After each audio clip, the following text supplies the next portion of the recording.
Section 7 of Days with the Great Composers by May Clarissa Gillington BYRON. Recording is in the public domain. Section 7 A Day with Mozart.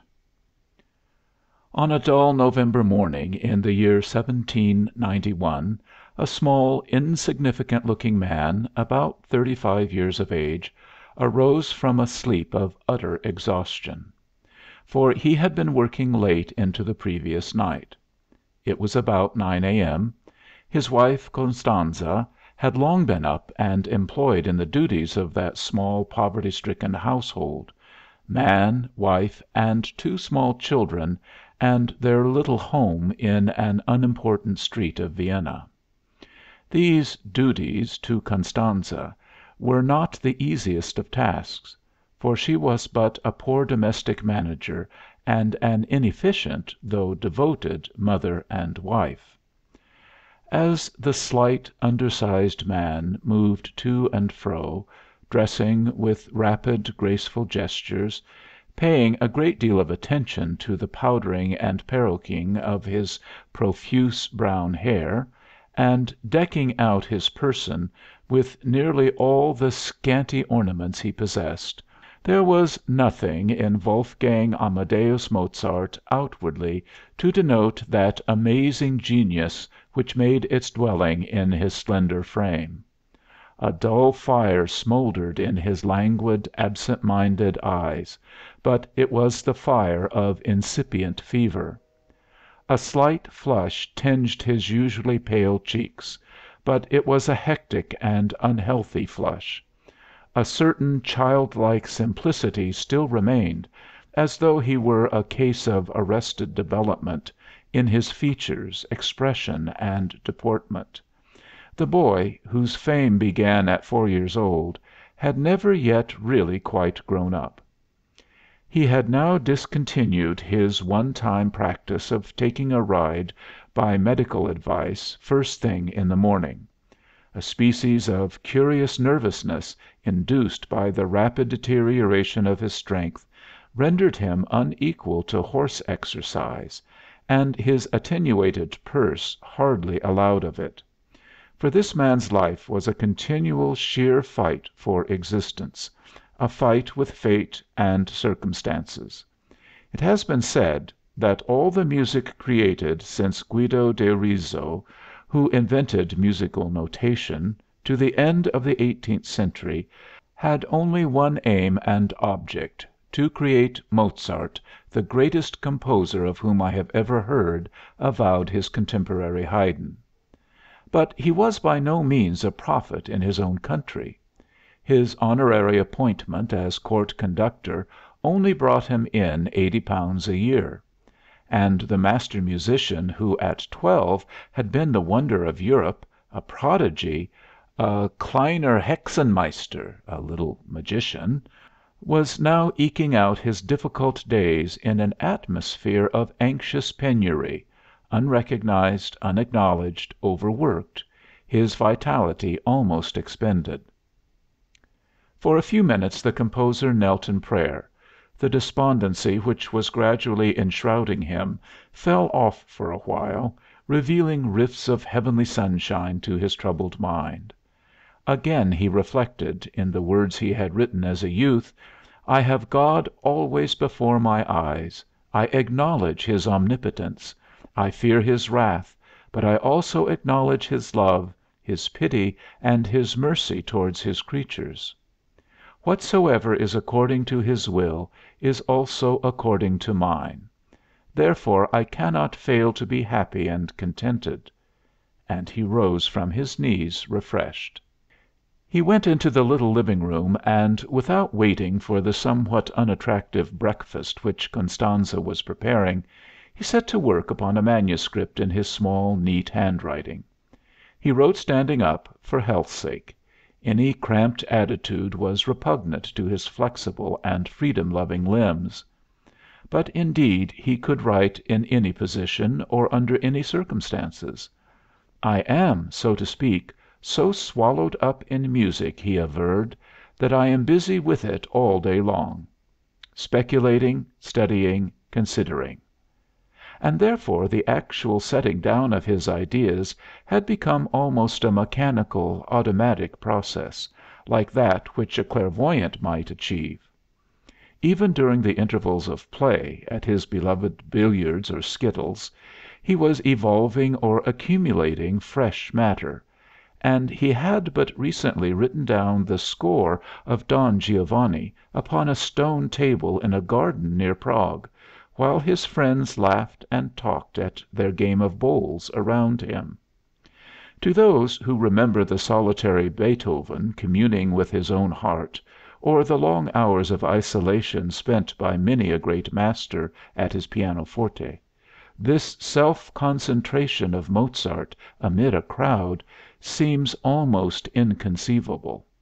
But he was one who took his greatness easily, and for whom difficulties, artistic ones, had, it may be said, no more than a momentary existence.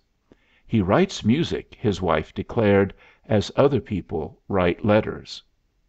Upon what, however, was he so sedulously engaged this morning as he covered page after page of music paper with his small, neat handwriting, while the air of depression which daily deepened on him sat heavily on his pleasant, simple face?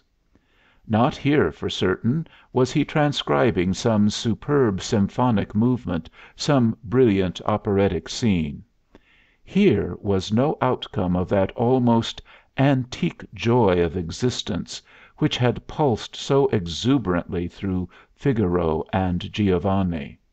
The tremendous words of the Dies Irae were visible and almost audible in the vocal score, and the melancholy of Mozart's countenance was enhanced by his belief that he was in the act of composing his own dirge; for he had headed it Requiem de Me, W. A. Mozart, and he was inspired by a settled conviction, intuition, call it what you will, that he would die at the conclusion of this task. All its circumstances were ominous and mysteriously foreboding.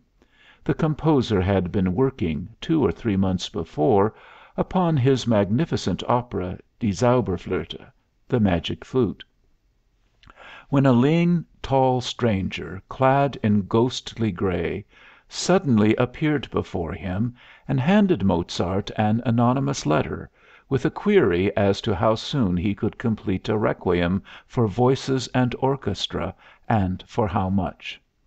Mozart replied by naming a period of about 5 months and a sum of about £100, immense wealth to him. The stranger returned subsequently with half the money, and promised the rest upon delivery of the manuscript. But all information as to his name or sender was scrupulously concealed. He was, as a matter of fact, the steward of a certain Count Walsegg, who desired to purchase a Mozartian score and produce it as his own composition. From that day forth Mozart was a doomed man. His natural light-hearted, mischievous vivacity, akin to the spontaneous mirth of a child, began to ebb and wane. An unaccountable gloom pervaded all his thoughts, and his debilitated constitution was laid open to the subtle onslaught of the most malignant bacilli. However, today he was temporarily more like himself, and as he sat down to his badly made coffee and hot roll, his kindly little face was all a-sparkle with smiles towards his wife and babes. Constanze Mozart was not the ideal wife for a man of his temperament, good-hearted and affectionate though she might be. She had no talents, no education; her nature was essentially commonplace, and her capabilities beneath those of the average German Hausfrau. She occupied, indeed, the not very elevated position of a makeshift, for Mozart had loved, had never ceased to love, her brilliant and beautiful sister Aloysia; and when fate and poverty denied him that charming creature, he selected, like many other men, another member of the same family, of vastly inferior caliber. Mozart, however, made the best of his stupid, good-natured Constanze. Is not the pleasure of a fleeting, fickle passion, he wrote, as far removed from the bliss which a reasonable love procures as earth is from heaven? He encouraged her to cultivate her second-rate abilities of singing and playing, and took pleasure in pointing out to his relatives that she made all her own dresses and bonnets, that, though always very poorly clad, she was irreproachably clean. She even does her own hair every day. Perhaps, indeed, a more highly strung and emotional woman might have been less fitted to companion so erratic a genius. For Mozart was at the mercy of every flatterer and impostor, no less than he was the dupe of his own generous instincts. Carelessly lavish by nature, he had made many a desperate attempt towards economy and methodical expenditure, attempts invariably frustrated by some calamity, such as one of Constanze's frequent illnesses, or the collapse of some hoped for financial assistance, or the ill success of a composition. Mozart was a very human little man, nothing upon stilts or highfalutin about him.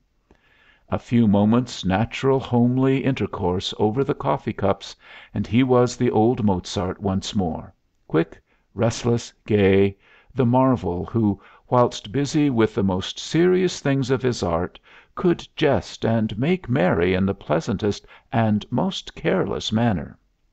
He danced to and fro about the room to amuse the children, now imitating some peasant folk dance, all heel and toe, now the courtly measured movements of some minuet or gavotte. For he was a born dancer, an enthusiast in the poetry of motion, and often declared that his true taste and vocation lay in that art rather than in music. You can feel this tendency in all his dance form compositions. The rhythmic sway and inherent gestures of dancing leaves, of nodding flowers, are there; the exquisite poise and symmetry of a supple and flexible nature.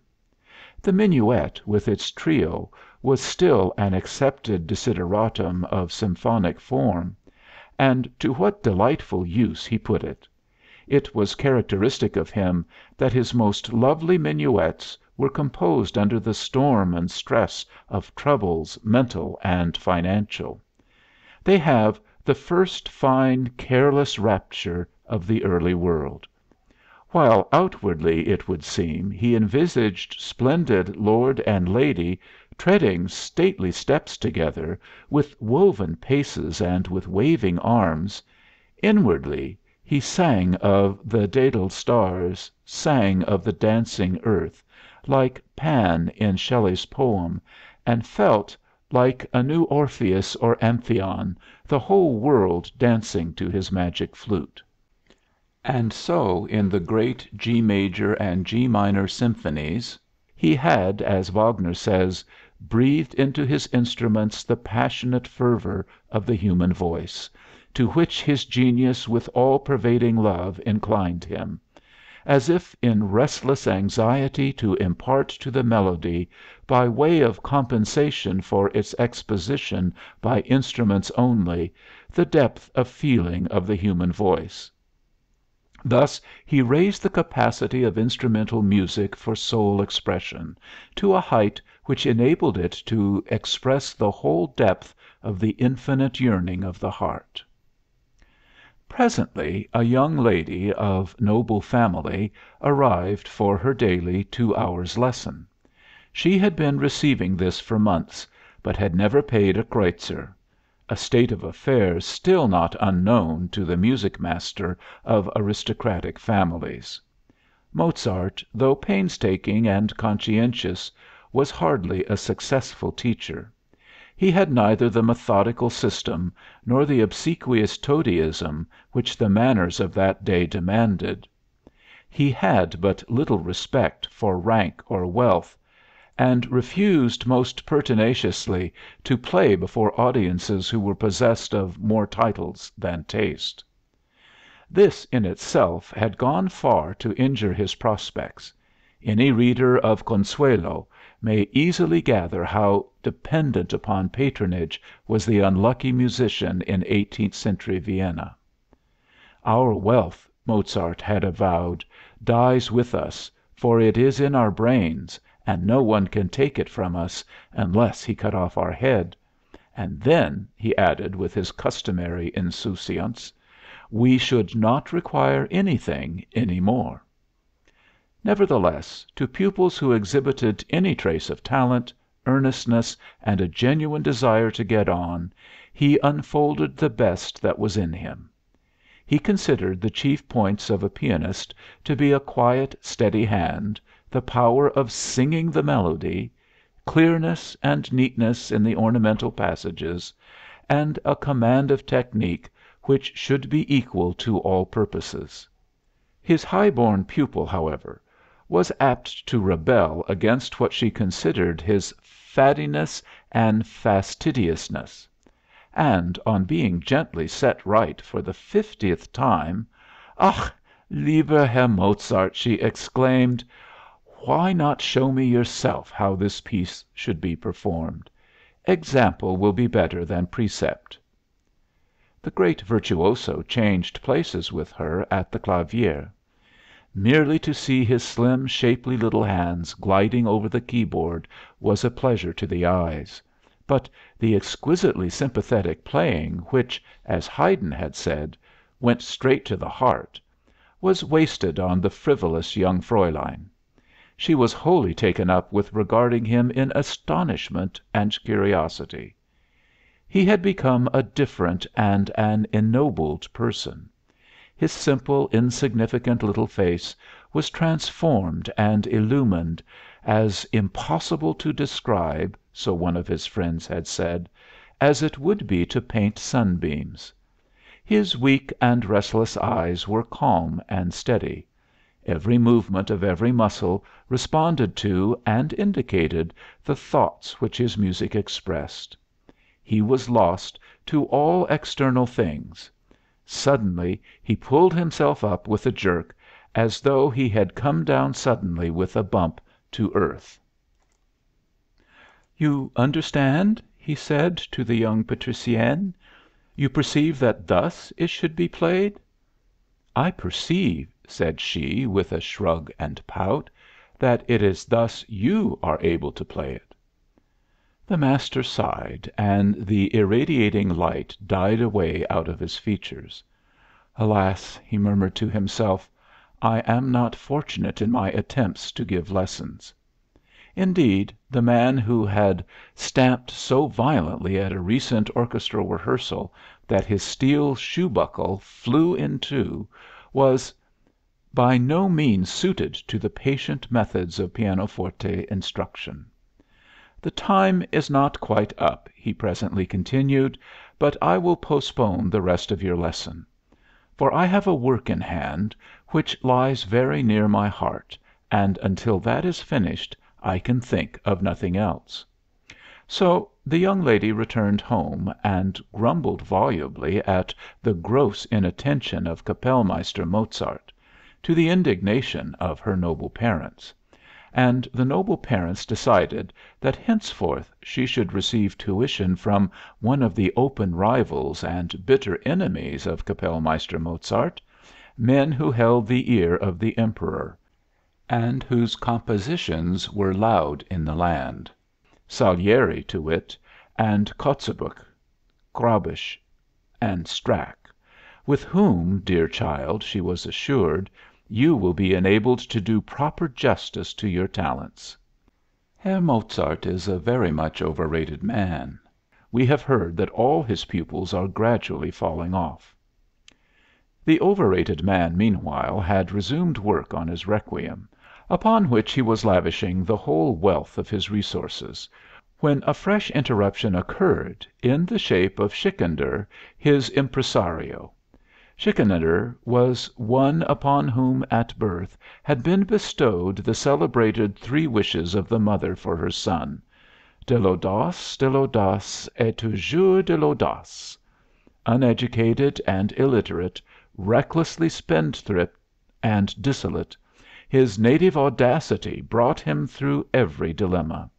He had recently produced Mozart's opera Die Zauberflöte at the Imperial Theater with such success that from a very doubtful first night it matured into tremendous popularity. He had now looked in to give a few encouraging details to the composer regarding the triumphal progress of Die Zauberflöte, for Mozart had not conducted his work since the first two nights. This opera is not so familiar to the average music lover as are Figaro and Don Giovanni. Its libretto is tedious, involved, and fantastic, and its music less adapted to tickle the ear of the groundlings. Nevertheless, with this Mozart unlocked for his countrymen the sacred treasure of national art, and it made an impression upon the Viennese public such as no opera had ever produced before. In its varied and complicated score were to be found specimens of nearly every extant musical form, from the Lied to the chorale and fugue. The whole musical conception was pure German, unindebted to French or Italian tradition for an iota of its effect; and, intellectually speaking as regards the music, it was on a totally different plane from either the light-hearted, unmoral intriguery of Figaro or the brilliant comedy of Don Giovanni, that expression of a universal genius which could reproduce in music every emotion of the human heart, great and small, with equal truth to nature. Die Zauberflöte, in the mind of its composer, was a work of the loftiest and most mystical symbolism, and produces by its perfection an effect on the musical mind which, to quote Otto Jahn, is quite irresistible, animating it to more active endeavor and lifting it to an atmosphere of purest serenity. Unfeigned and childlike pleasure suffused the face of Mozart as he listened to the cheery boasting of Schikaneder. It would seem, thought he, that the perfect mastery over my art which I feel myself to have attained has culminated in a triumph such as is rarely permitted to mortals. At last, then, success and fame and the comfort of my dear ones are within reasonable distance. I have not toiled in vain. As Schikaneder poured forth his tale of increasing receipts, of redoubling applause, of praises showered upon the name of Mozart, the volatile musician was carried away by his delight. He embraced Schikaneder, he kissed Costanza, he held aloft his youngest child in his arms, and waltzed around the room with it, singing the birdcatcher's song from Die Zauberflöte. In short, he gave way to the wildest extravagances of his overbrimming vivacity. But a more serious mood succeeded. "The words of my father," said he, "are finding their fulfilment. For he told me in the days of my early manhood, 'It lies now in your own power alone to raise yourself to as high a position as a musician has ever attained. You owe all to the extraordinary talent bestowed upon you by the all gracious God, and it depends upon your own sense and behavior whether you become an ordinary musician, forgotten by the world, or a celebrated Kapellmeister whose name shall be handed down to posterity in books, whether you herd all together in a room full of squalling brats on a heap of straw, or spend a Christian life full of honor, pleasure, and profit, and die respected by all the world, leaving your family well provided for." Schikaneder, who did not consider the Mozart household to be very much more than a roomful of squalling brats, shrugged his shoulders and replied: "Jawohl! The world is at your feet, dear Mozart. put aside the gloomy offsprings of ill health," and he waved his hand towards the requiem score, "for the public will shortly clamor for another opera, and you shall surpass all that you have hitherto achieved." With these words he bade farewell, declining the hospitable invitation of Constanze, and he ran into Stadler on the stairs. Stadler was not a man to wait until he was invited. He was a clarinetist by profession and a hanger on by occupation. Many a time had he traded on the weak good nature of Mozart; many a ducat, ill to be spared, and many a dinner, hard to be shared, had he wheedled out of the too pliant composer. Constanze shuddered in her heart when she heard his plausible voice at the door. But Mozart, exhilarated by the good tidings of Schikaneder, drew the visitor in with both hands and gave him an effusive welcome. They sat down to the scanty midday meal. Mozart, whose touch was so delicate upon the pianoforte, so exquisite upon the billiard cue, found his hands of little practical use in the most ordinary matters. It was with clumsy difficulty that he handled his knife and fork. He was, moreover, talking so excitedly all the while, full of high spirits and drollery, that he paid but little attention to the deficiencies of his dinner in both quality and quantity. Constanze, snatching a hasty mouthful occasionally, was busy with the two little children. So Stadler made the best use of his host's unobservant attitude and proved himself an excellent trencherman. "Wolfgangerl," said Constanze, "thou hast hardly touched one morsel. Thou wilt assuredly fall ill, and then what will become of all thy fine expectations?" "I ill!" exclaimed her husband, forgetful of the rows of empty medicine bottles upon the chimney piece, for he had been dosing himself heavily of late. "What have I to do with illness?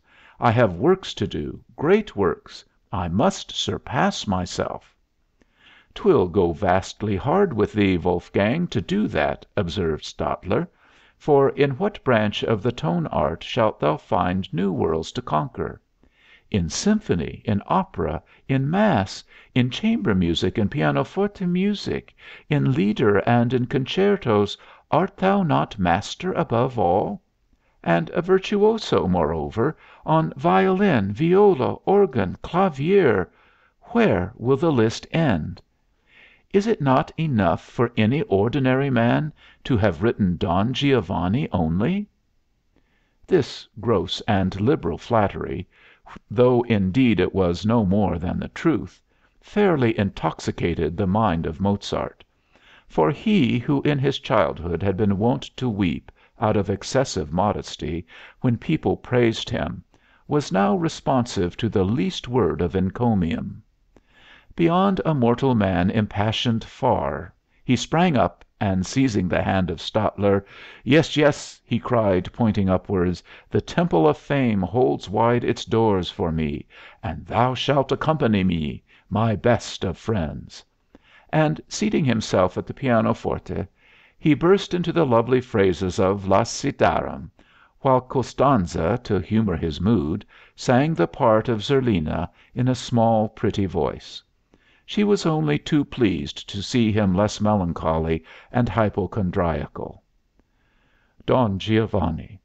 "Hand locked in hand we'll wander, There shalt thou hear my vow. Come with me, darling, yonder, Whisper and answer now." Zerlina. "I dare and yet I dare not, A tremor chills my breast. Would that my doubtings were not, Thy love would make me blest." Don G. "Come then, my love, my treasure." Zerlina. "Dearly I purchase pleasure." Don G. "I'll change thy whole existence." Zerlina. "Vain, vain is my resistance." Both. "Come, come, beloved, O come! All pains and fears take flight In love's immortal light." Among all the love duets that were ever written, La Siderum la Mano remains unique in its stream of pure and thrilling melody, for melody, as Mozart once remarked, is the very essence of music. Every word finds its exact expression, every verbal phrase is transmuted into a correlative phrase of sound.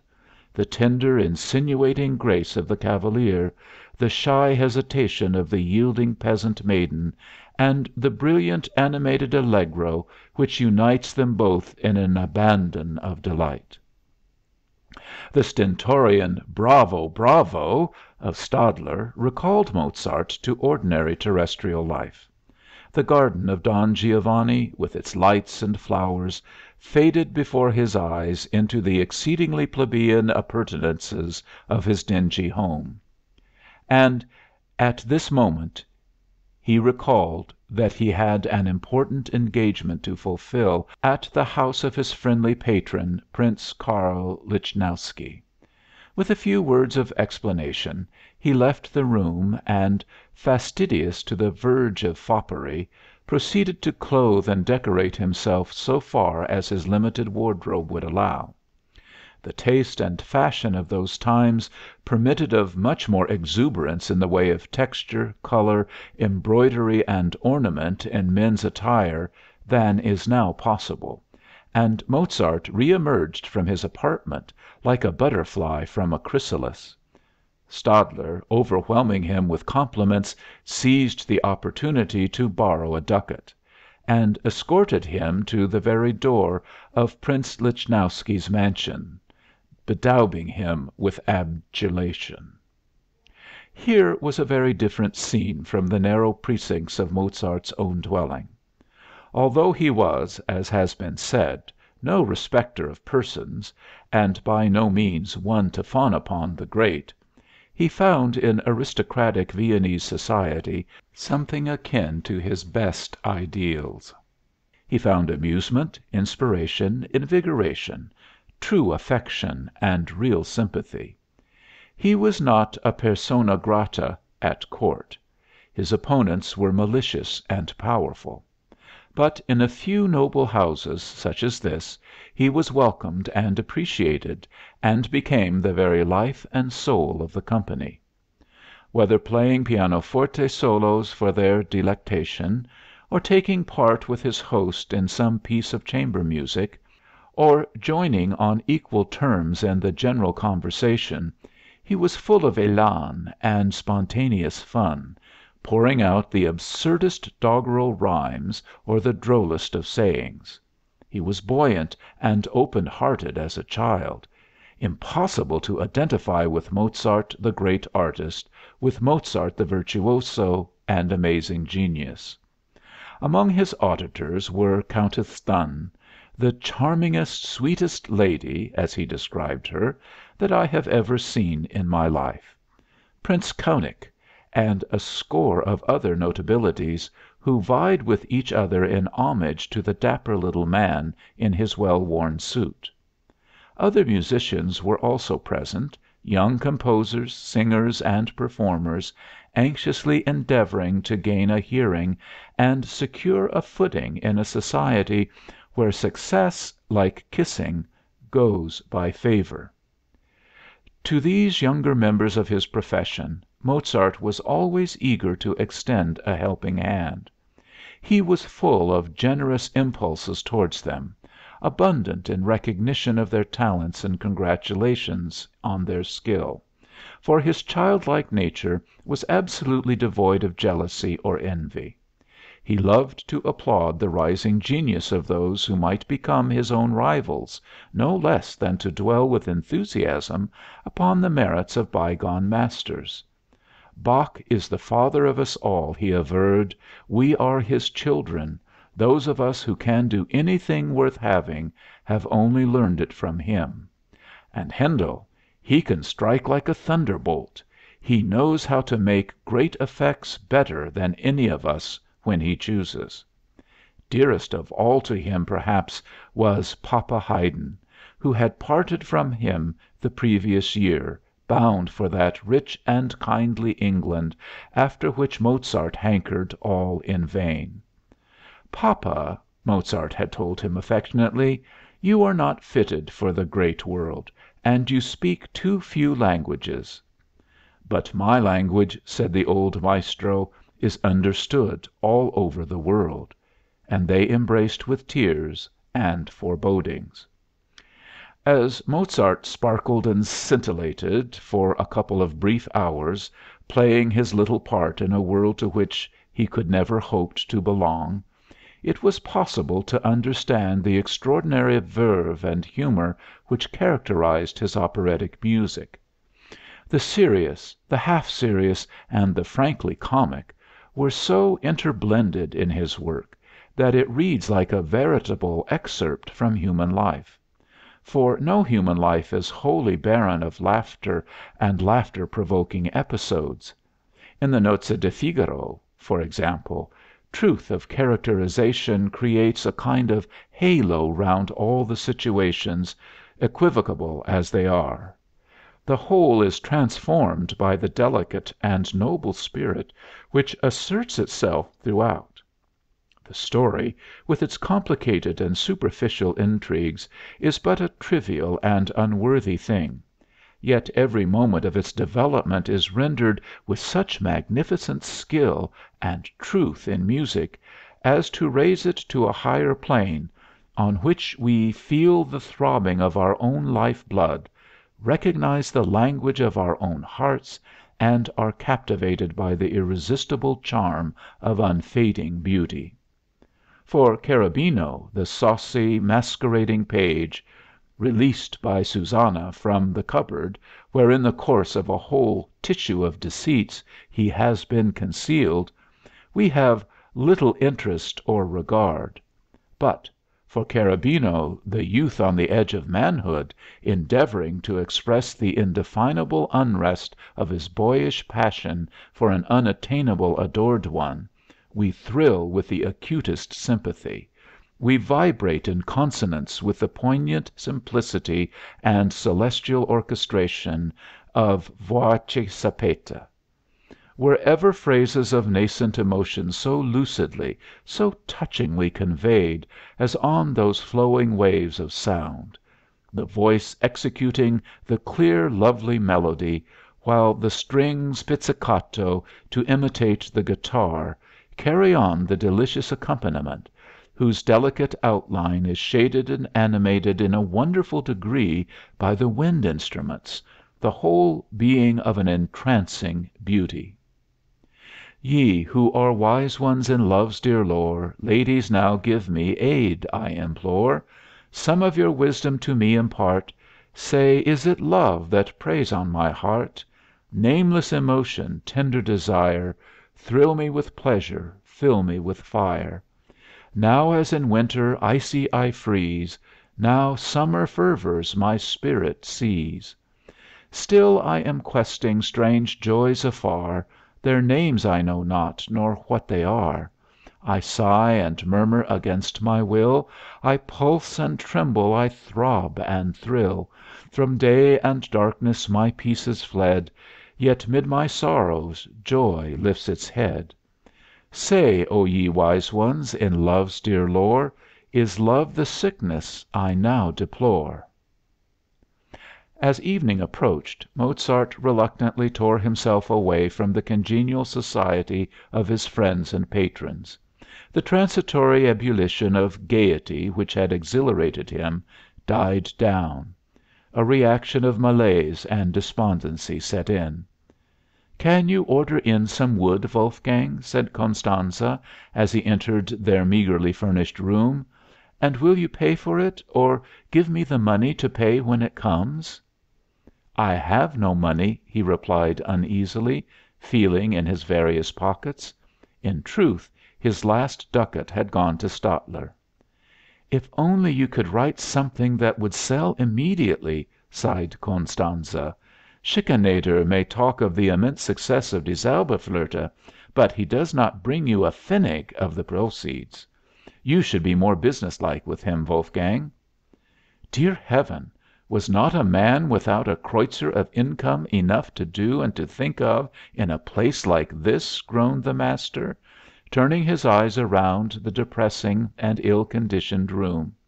"I tell you, Stenzel, I shall receive another 50 ducats when this requiem score is finished. Or rather, you will, for I shall not be alive to enjoy it. I feel that in the very roots of my heart, in the marrow of my bones." "Oh, that requiem! It is killing you. I shall make the doctor forbid it you." "Ah, dear husband, do not speak so!" And the foolish but devoted woman clasped him in her arms. "Nevertheless, 'tis so, my Stanzl. I feel as though the marble cold feet of death, like the statue's feet in Don Giovanni, were already entering towards me, who burn with an unaccountable fever." And withdrawing himself from her arms, he sat down at the clavier and began to sing the awful sentences of the Commandante, those soul harrowing sounds which embody the inflexible decree of an eternal law, and the heavy tread of the stone figure as it seizes the profligate hand. The Commandante. "Thou bad'st me to thy supper, I would return the courtesy. Come, answer me, come, answer me. Wilt thou, too, banquet with me now? Repent thee." Don Giovanni. "No." Commandante. "Yes." Don Giovanni. "No." Commandante. "Ah, now thy time is past." A chill descended upon the heart of Constanze, and a cold shiver ran down the spine of Mozart himself, as they realized the scene so familiar to both. The children, disturbed by the sonorous chords, awoke and began to cry. The canary started its shrillest song. "Ah, get thee gone, Wülfrl!" exclaimed Constanze, her anxiety, as is so often the case, finding vent in petulant words. "Get thee gone, and order in the wood, else we shall all freeze into stone statues ourselves." The master musician went out into the streets and round to the yard of the Silver Serpent, that little beer house where they sold fuel. "You look very ill, Herr Mozart," said Joseph Diner, the porter to whom he gave his instructions about it. "Ill, yes. I am ill, undoubtedly," and he passed his hand over his brow. "I feel as though I had been poisoned. I have enemies, you know, good Joseph." "A trifling indisposition, I trust, sir," said the porter, looking sympathetically at the pale, troubled face. "Will you pay now or on delivery? There is a little matter of 6 ducats already owing." "Then let this be added to the account," said Mozart. "I have a large sum due to me, good Joseph, as soon as my work in hand is accomplished. Let my creditors rest easy; they shall shortly all be paid in full."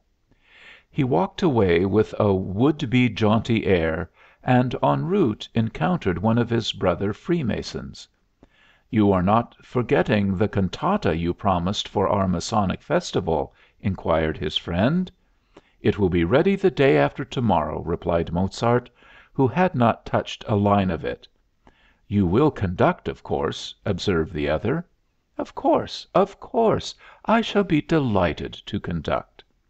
"The libretto is attractive and suggestive to you?" "The libretto is Schikaneder's."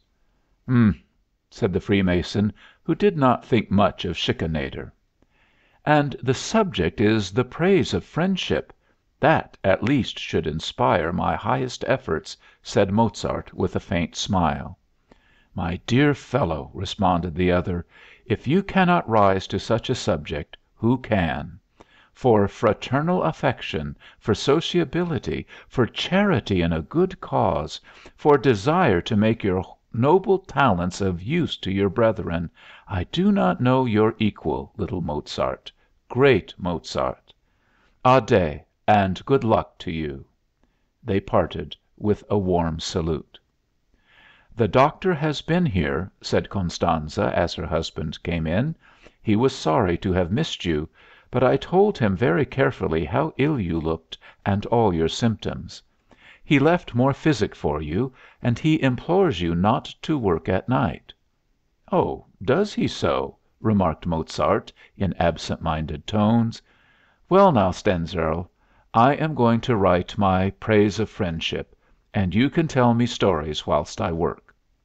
He sat down at his writing table, hunted up Schikaneder's manuscript from under a pile of papers, and began to meditate, pen in hand, remote for the time being in a world where he walked alone. Constanze, amiable and obliging, fetched her needlework and plunged into a fairy tale. Her soft, inexpressive voice went rippling gently on, like that of some unintelligent Teutonic Scheherazade, through half a dozen Märchen. Now and then Mozart burst out laughing at some quaint turn or fantastic event of the story. Sometimes he seemed utterly absorbed in the mere movement of his flying pen as it covered the paper. Gradually Constanze spoke in still more drowsy accents. By 11 o'clock her fair head had fallen on her breast; she was all but asleep. Mozart rose and, with kind solicitude, assisted her to their sleeping room. "Slumber well, my dear," said he. "Do not trouble about me. I shall retire shortly." But 1 o'clock and 2 o'clock and 3 o'clock came, and found him still, consumed with feverish energy, improvising at the piano, very softly, lest he should awaken his family. He had dropped the Masonic cantata and was back at work on the Requiem. It obsessed him, body and soul. Laborare est orare, and he put the whole force of his tender, emotional, devotional nature into the marvelous tone poem which he was constructing. The awful glory of the Judge enthroned, Rex Tremendae Majestatis, had given place to the marvelous supplication of the Recordari Quartet. Never in any art, be it what it may, has the comforting feeling of pious trust in the mercy of God, arising from the consciousness of human weakness, been more truly and beautifully expressed than here. As the dark November night attained its lowest ebb, that mystical period when all human powers and faculties are at their weakest, Mozart arose, or rather staggered up, and, hardly knowing how he undressed, lay down by the dreaming Constanze and the two children in their wooden cradles. Impoverished, outspent, death doomed as he already was, celestial consolations yet were his, and over his brain, too exhausted to formulate a prayer, the heavenly beseeching of the Recordari wandered to and fro. Recordari Jesu pie, quod sum causa tua viae, ne me perdat ille die, quarens me sediste lassus, redemiste crucem passus, tantus labor non sit casus. Think, good Jesus, 'twas to save me thou wast found in human fashion, cast me not from thy dear presence. Seeking me thou satest weary, on the cross for me didst perish, let not all that toil be wasted. Section 7. A Day with Mozart.